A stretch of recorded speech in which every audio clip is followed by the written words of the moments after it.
भूपेश बघेल के बयान पर रमन सिंह ने पलटवार किया है। रमन सिंह ने चुनौती वाले अंदाज में कहा कि सत्तारूढ़ पार्टी के विधायकों में चुनाव लड़ने की हिम्मत ही नहीं है और इसीलिए सीएम भूपेश बघेल को कांग्रेस की चिंता करनी चाहिए। इसके साथ ही रमन सिंह ने कांग्रेस सरकार को भ्रष्टाचार में डूबी हुई सरकार बताते हुए कहा कि प्रदेश की सरकार घोटाले की सरकार है। ये जनता के सामने स्पष्ट हो गया है। दरअसल सीएम भूपेश बघेल ने चुनाव में बीजेपी के चेहरे को लेकर कहा था कि बीजेपी के पास रमन सिंह, बृजमोहन के अलावा और कोई चेहरा नहीं है। भूपेश बघेल को अपने कांग्रेस की चिंता करनी चाहिए। विधायक लोग चुनाव लड़ने से भाग रहे हैं।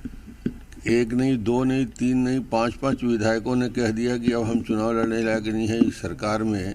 तो जो स्थिति कांग्रेस की है कि विधायक आज से जो सत्तारूढ़ पार्टी के हैं वो उनकी हिम्मत चुनाव लड़ने की नहीं है, मैदान में जाने की नहीं है।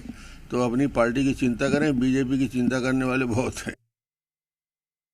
15 साल के विकास के काम और 8 साल के मोदी जी की उपलब्धियां, इतनी सारी बातें हैं बीजेपी के पास कि भूपेश जी के 4.5 साल के भ्रष्टाचार और जिस प्रकार आकंठ पूरी सरकार भ्रष्टाचार में डूबी हुई है, तो जनता समझ गई है कि किस प्रकार ये सरकार सिर्फ लूट के लिए है, सिर्फ और सिर्फ घोटाले की सरकार है। और एक एक चीज़ जनता के सामने स्पष्ट हो गया। और अब तो